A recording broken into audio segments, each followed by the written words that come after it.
Aleluia, boa noite, Lagoinha! Vocês estão bem? Glória a Deus.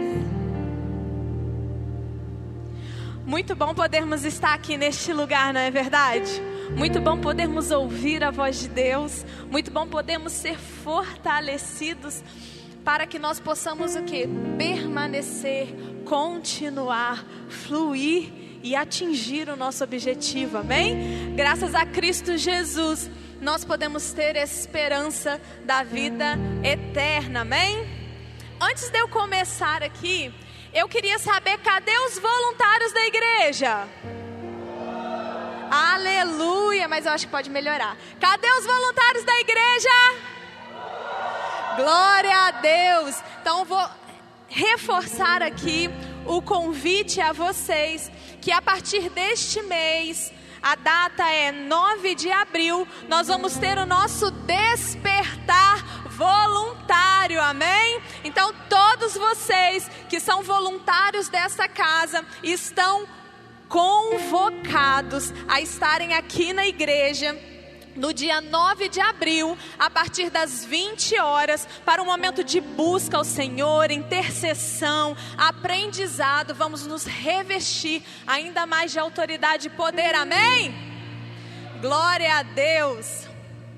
Olha, irmãos, o Senhor essa noite colocou um tema, uma mensagem no meu coração, e esse tema é: não pelas obras, mas para as boas obras. Você pode repetir comigo? Eu vou contar até 3 e nós vamos falar juntos. 1, 2, 3.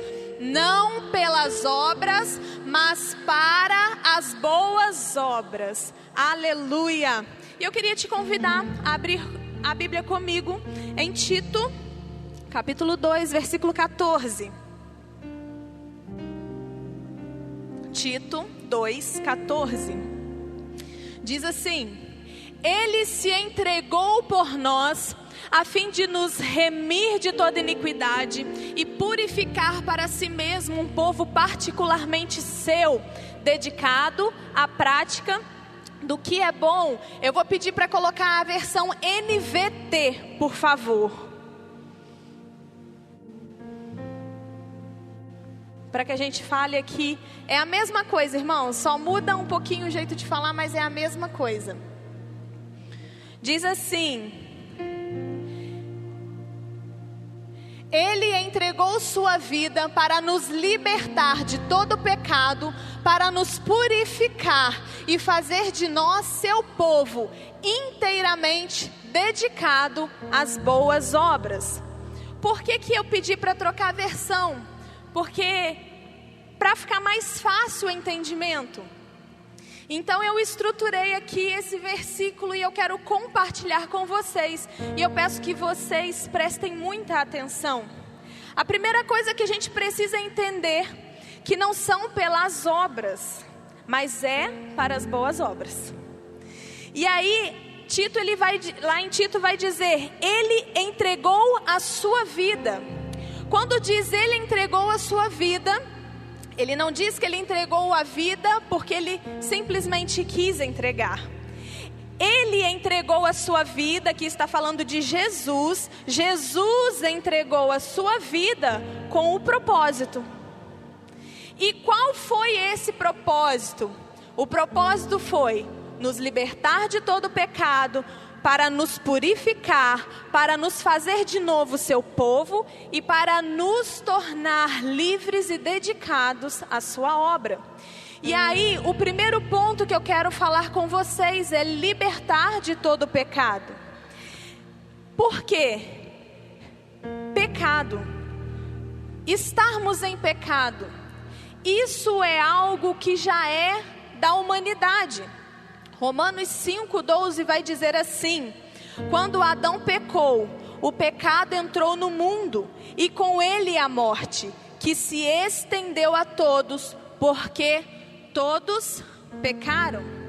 Por causa de Adão, por causa da desobediência de Adão, nós recebemos uma natureza espiritual, e essa natureza nós chamamos ela de natureza pecaminosa. Então, não importa, você simplesmente nasceu um bebê, você é pecador.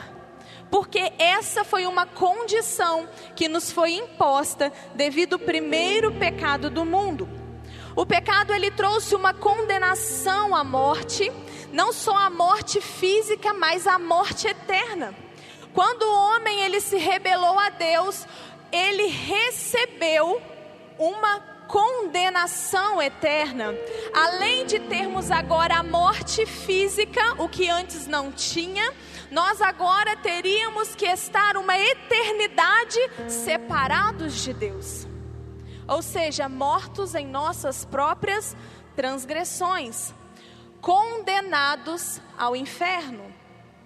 João 3,18 vai nos dizer assim: não há condenação alguma para aquele que crê nele, mas para quem não crê nele, já está condenado por não crer no Filho único de Deus. João 3,36 diz assim: e quem crê no Filho de Deus tem a vida eterna. Quem não obedece ao Filho não tem a vida eterna, mas a ira de Deus permanece sobre ele. D'Angela, mas o que você está querendo dizer? Eu estou querendo te dizer, meu irmão, que sim, nós precisamos ser salvos. Sim, nós precisamos ser resgatados. E já foi pago o preço do nosso resgate, quando Jesus morreu na cruz do Calvário. Tanto é que não há mais a condenação de morte eterna para aqueles que têm a Cristo Jesus. Nós precisamos entender que precisamos de salvação, que precisamos sim de arrependimento. Nós necessitamos de Cristo Jesus para ser salvo.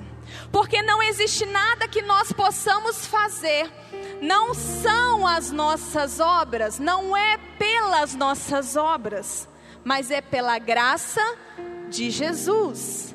Amém? Estão me entendendo? Essa salvação, querido, ela vem do próprio Deus. 1 Tessalonicenses 1,10 diz: também comentam como vocês esperam do céu a vinda de Jesus, o Filho de Deus, a quem Ele ressuscitou dos mortos, que nos livrará da ira que há de vir. 1 Pedro 2,24 diz: Ele mesmo carregou os nossos pecados em seu corpo na cruz, a fim de que morrêssemos para o pecado e vivêssemos para a justiça. Por suas feridas fomos curados. E isso precisa ficar muito claro em sua mente.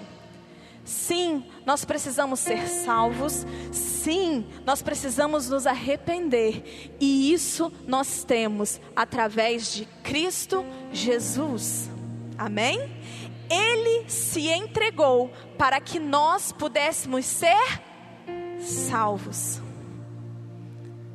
E aí, depois que nós somos resgatados, que nós somos salvos, o versículo lá em Tito vai dizer que Ele entregou sua vida para nos libertar de todo pecado, para nos purificar. E aí eu vou pedir, por favor, o apoio para trazer para mim uns negócios aqui. O que é purificar, irmãos? Purificar, ele diz respeito a tornar-se puro. Se eu vou purificar algo, eu vou tornar aquilo puro.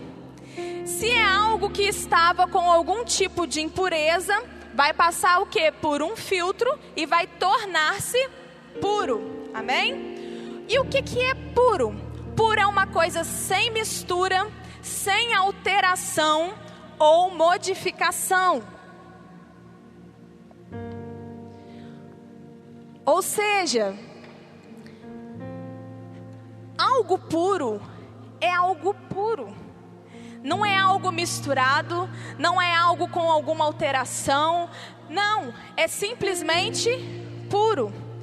E aí eu quero te mostrar que além de sermos libertos do pecado, ou seja, além de sermos salvos, nós precisamos ser puros.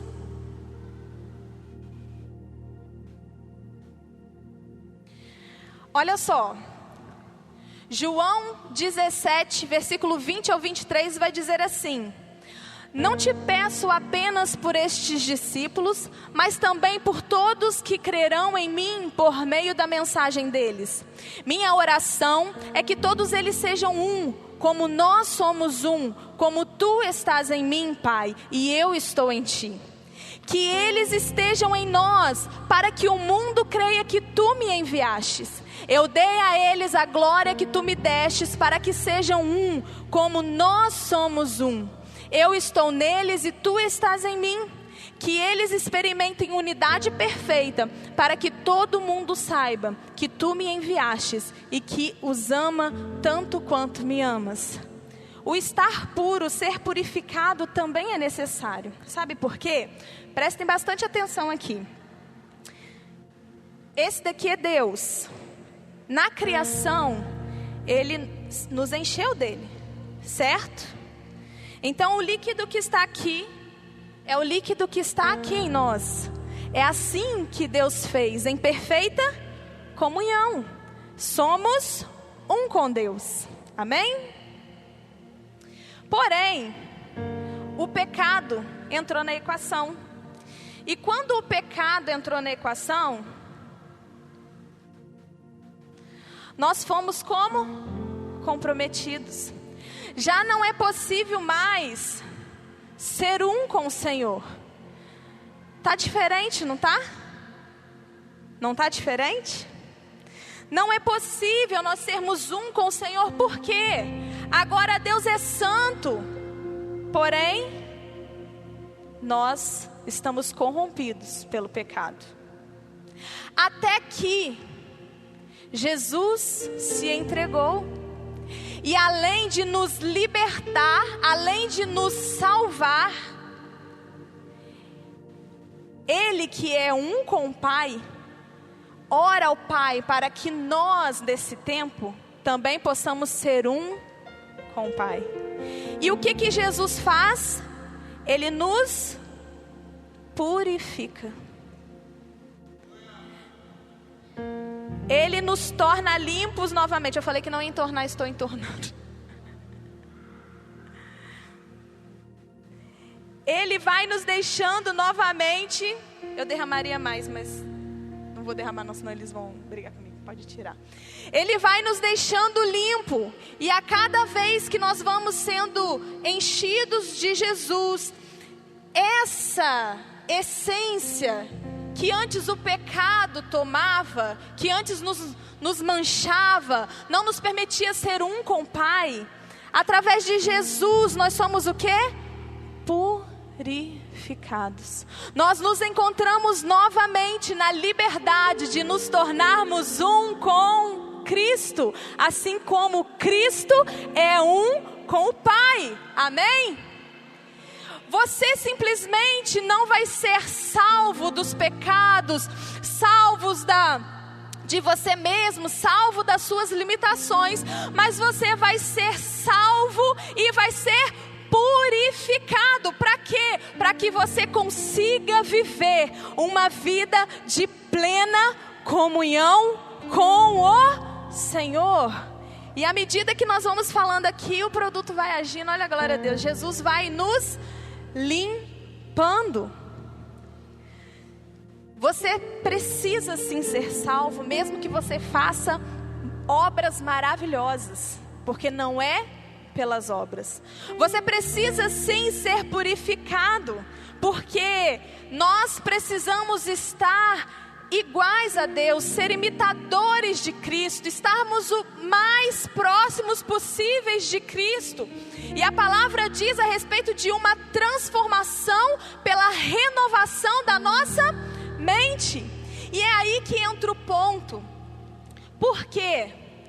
Porque quando nós somos salvos, nós não permanecemos o mesmo.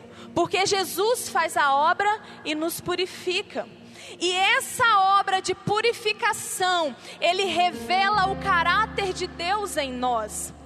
Então, não tem como termos a salvação, sermos purificados por Cristo e permanecermos as mesmas pessoas. Porque Jesus veio para nos transformar. E aí eu entro no terceiro ponto. Lá no início nós lemos, ele entregou sua vida para nos libertar de todo pecado, para nos purificar. E o terceiro ponto era para fazer de nós o seu povo. Então, o terceiro passo, após você ser salvo, após você ser purificado, é você tornar-se o seu povo. E quando nós falamos de tornar-se povo de Deus, nós estamos falando de um reino estabelecido, amém? Por que nós falamos de um reino estabelecido? Porque nós entendemos que Deus, ele é rei. E como ele é rei, é ele quem estabelece a lei, é ele quem estabelece as regras, é ele que fala como que o negócio vai funcionar, amém? E a partir do momento que nós somos salvos de um império das trevas e transportados para o império de luz, nós começamos a viver segundo o reino de Deus, segundo o reino de Jesus, o Filho amado de Deus. E esse reino, ele começa a estabelecer várias coisas dentro de nós. Aquele que roubava, não rouba mais. Aquele que andava bebendo, se entregando, sendo dominado por bebidas, não bebe mais. Por quê? Porque já não existe mais o domínio dessas coisas sobre a sua vida. Aquele que muitas vezes ficava falando mal do irmão, do coleguinha, não fale mais. Por quê? Porque a nós convém andar em nossos lábios o quê? Cânticos, louvores, salmos, ações de graças. É isso que deve andar nos nossos lábios. E aí quando a Bíblia fala em tornarmos o seu povo, ou seja, nós seremos transformados e precisamos ter algumas consciências. E uma delas é que nós somos livres. João 8, 31, 32. Jesus disse aos judeus que creram nele: vocês são verdadeiramente meus discípulos, se permanecerem fiéis aos meus ensinamentos. Então conhecerão a verdade, e a verdade vos libertará. Nós, dia após dia, vamos conhecendo qual é a vontade de Deus para nós. Qual é o futuro de paz que está destinado a nós. E a partir do momento que nós vamos entendendo o que Deus é, o que Deus faz, ou melhor, quem Ele é, o que Deus faz, o que Ele tem para nós, nós vamos vivendo transformações. Limitações que nos limitavam não nos limitam mais. Às vezes, vamos colocar assim, ditados que diziam que era assim, já não nos rodeiam mais, porque Cristo nos faz livre. Outra coisa, quando nós estamos no reino de Deus, nós não temos mais o domínio do pecado sobre nós. Nós podemos dizer não ao pecado. Romanos 6,14 diz: o pecado não é mais o seu senhor, pois vocês já não vivem sobre a lei, mas sobre a graça de Deus. Ou seja, o pecado, ele não tem mais o poder de te dominar. Você precisa viver de acordo com as regras estabelecidas nesse reino, ou seja, ser o povo de Deus. Outra coisa que viver debaixo desse reino tira toda a sentença de condenação. Romanos 8, 1, 2 vai dizer: agora, portanto, já não há nenhuma condenação para os que estão em Cristo Jesus, pois em Cristo Jesus, a lei do Espírito que dá vida, os libertou da lei do pecado que leva à morte. Ou seja, através de Jesus, aquilo que a humanidade foi condenada eternamente, nós já não temos mais, somos livres de toda e qualquer acusação, condenação, amém? Outra coisa que viver debaixo do reino de Deus nos faz, 1 João 4,18, vai nos dizer: esse amor não tem medo, pois o perfeito amor afasta todo medo. Se temos medo, é porque ainda tememos o castigo, e isso mostra que ainda não experimentamos plenamente o amor. Aqueles que vivem em Cristo Jesus, aqueles que já foram libertos, que foram purificados, vivem uma vida sem medo. Por quê? Porque você sabe que todas as coisas, toda a sua iniquidade, toda a sua enfermidade, tudo foi pago na cruz do Calvário. E você hoje pode dizer: sim, eu sou livre, sim, eu posso todas as coisas naquele que me fortalece. Ainda que situações sejam adversas, irmãos, vocês podem ser felizes. Olha que coisa doida. Por quê? Porque você sabe que a sua esperança está em Cristo Jesus. Outra coisa, que quem está debaixo do reino, que se torna quando tem a Cristo, é filhos. João 1,12 diz: mas a todos que creram nele e o aceitaram, ele deu o direito de se tornarem filhos de Deus. E ser filho de Deus, irmãos, é ter acesso ao Pai, é poder pedir, é poder abrir o seu coração, é poder deitar no colo do Pai quando as coisas estão um pouco difíceis, é poder se alegrar na presença do Pai, porque sabe que Ele está cuidando de todas as coisas. E não pare por aí. 1 Pedro 2,9 fala: vocês porém são povo escolhido, reino de sacerdotes, nação santa, propriedade exclusiva de Deus. Assim vocês podem mostrar às pessoas como é admirável aquele que o chamou das trevas para a sua maravilhosa luz. Não se engane. Você precisa ser salvo, precisa se arrepender. E isso vem através de Cristo Jesus. E quando você reconhece isso, você permite que Jesus venha te purificar, tirar toda a dor, todo o pecado, tudo aquilo que muitas vezes parece um obstáculo para você se entregar a Deus. Você vai ser purificado de todas essas coisas. E aí você vai viver um reinado de amor sobre a sua vida, onde você não mais precisa se preocupar com o futuro, porque o futuro já foi garantido. Você já é salvo em Cristo Jesus, já não existe mais medo, já não existe mais condenação sobre a sua vida. Porém, não para por aí.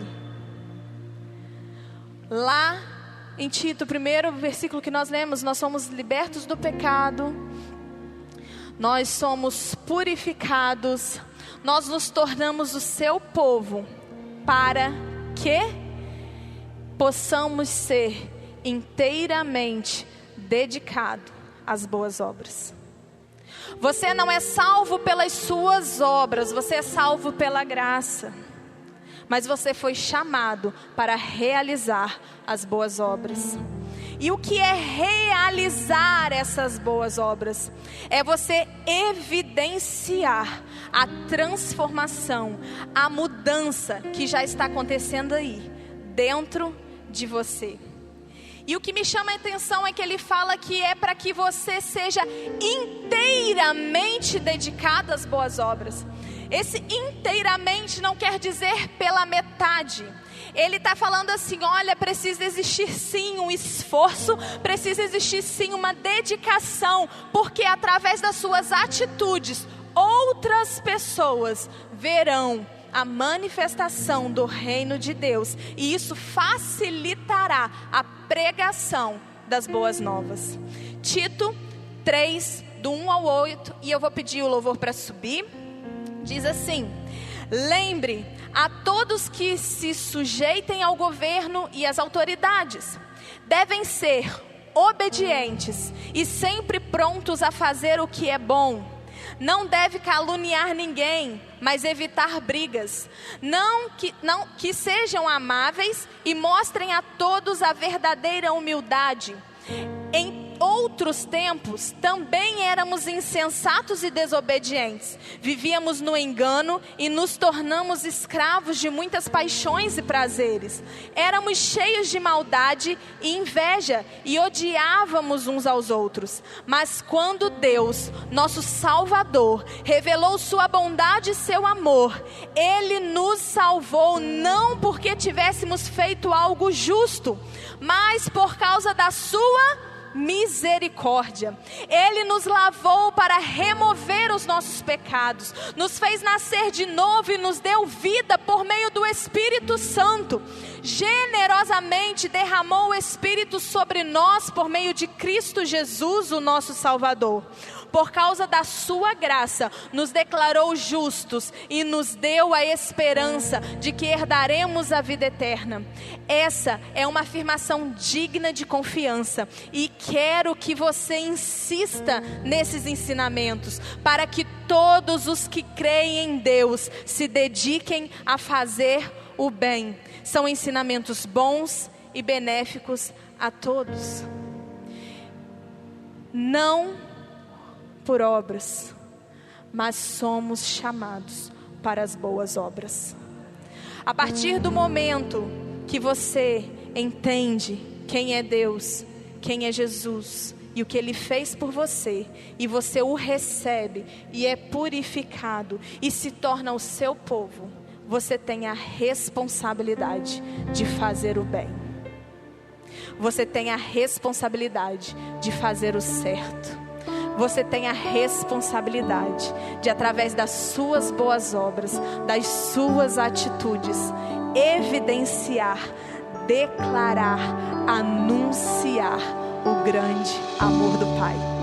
Não é o que você faz que vai te salvar, mas porque você é salvo, as suas obras serão boas. Se coloque de pé nesse momento.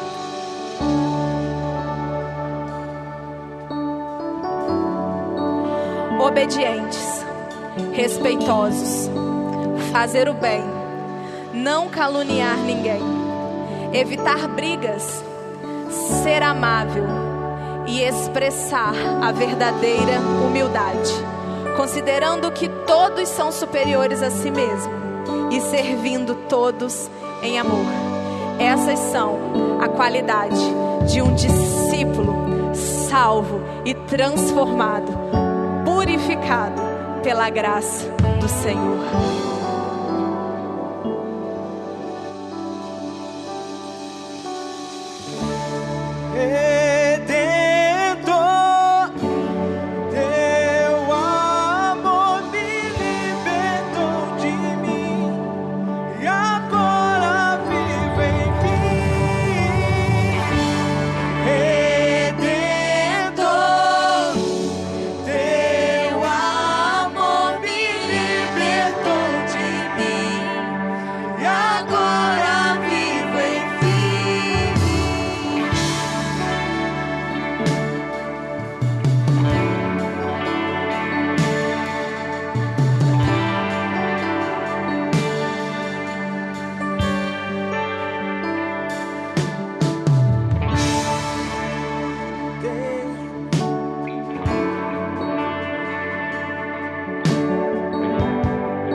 De fazer, é sobre Cristo.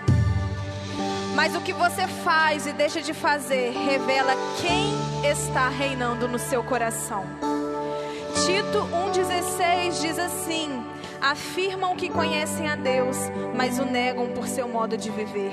São detestáveis e desobedientes e não servem para fazer nada de bom. Essa noite é um despertar para você como igreja. Precisamos voltar às boas obras, precisamos voltar ao servir sem nada em troca, ao estender as mãos para aqueles que precisam. Nós precisamos voltar ao evangelho puro e simples, aquele em que nós amamos um ao outro, ajudamos aquele que está em necessidade, com menos câmera e mais atitude. Precisamos voltar a uma vida de compaixão. Precisamos ser movidos em amor e compaixão. Talvez você ache, D'Angela, mas eu não sei o que eu devo fazer. Deixa eu te falar, o Espírito Santo mora em você e Ele vai te direcionar a cada atitude de amor, a cada gesto de compaixão, a cada abraço, a cada palavra. Sabe, irmãos, às vezes não precisa de muito. Às vezes você está no seu momento de oração e o Espírito Santo lembra de uma pessoa. Ei, irmãos, por que você se segura? Entre em contato com Ele e fala: ei, eu te amo, eu tenho uma palavra para o seu coração. Abrace mais, esteja mais junto, viva essa comunidade que nós vivemos aqui na casa do Pai. A igreja primitiva era assim.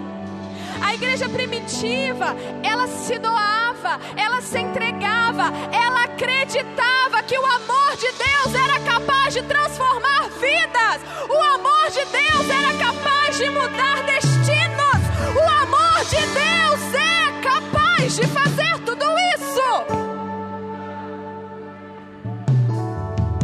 Fecha os teus olhos neste momento.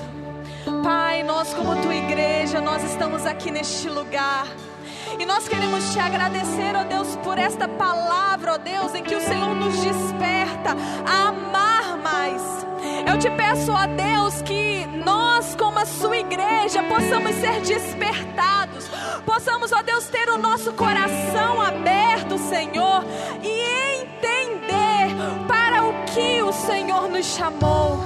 Deus, que em nossas vidas possa se cumprir o propósito do Senhor, que possamos sim amar mais, que possamos sim estender mais as nossas mãos, que possamos sim compartilhar mais da tua palavra. Deus, que em nossos lábios, assim como está escrito na tua palavra, possa ter cânticos novos, possa haver louvores, possa haver salmos, possa, ó Deus,